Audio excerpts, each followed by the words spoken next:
We want to now speak to Patrick Amimo. Patrick, thank you very much for joining us. He has been covering that Senate Finance Committee meeting between the committee and Dr. Evans Kidero. So talk to us about the happenings in that meeting. What resolution was arrived at, if any? Thank you, Betty. In fact, this was a petition that was presented before the Senate Finance Committee by the Nairobi City County Governor, Dr. Evans Kidero. He claims that the national government owes the county government a total of 72 billion shillings debt. That is in default of land rates, parking fees, and the land that was sold to the military that is in Embakasi, worth the 2,000 acres of land in Embakasi that is worth 63 billion shillings. This is the money that the county government wants the national government to honor the dates and pay back.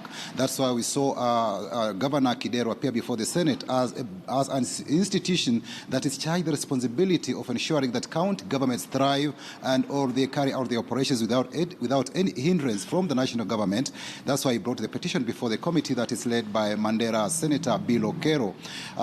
So before this committee, the members were very curious to know whether this particular debt has been audited, and Kidero has confirmed to the committee that this part of the debt, the 72 billion shillings, has been confirmed there by the Auditor General's office, and it's an authentic debt that does really exist. And he also told the committee that he raised the matter with the Jubilee administration way back in July 2013, as soon as the Uhuru Kenyatta administration was inaugurated, asking on how this debt could be cleared. And the cabinet resolution was to ask Treasury to see how these monies owed by government, ministries, and state corporations, how they can be streamlined and ensure that they are paid on time. But he says, he expresses frustration, saying that ever since July 2013, the government, the Jubilee administration, has not been able to pay the debt. And it's his feeling that this particular thing is a frustration from the Jubilee administration. Is trying to frustrate his government because Governor Kidero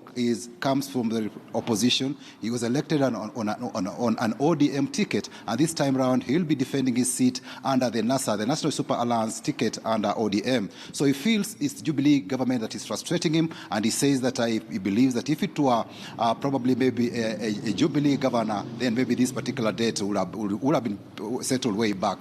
But that thing has also been asked whether he can, as a county government, can enforce those who default on payment so that it can be enforced to collect the money. But he says it's easy. Okay, for the private sector, it's easy. For the county government, they can clamp their buildings and to enforce repayments. But for the national government, he says it's very, very difficult, because even at the place where I'm standing now, which is Parliament Precincts, the National Assembly owes the county government debts in terms of land rates and also the parking bay. But he says then he cannot come and clamp or decide to attach Parliament property or its buildings and say that maybe auction them according to the Ratings Act. So these are some of the challenges that the county government is facing when it comes to dealing with the national government.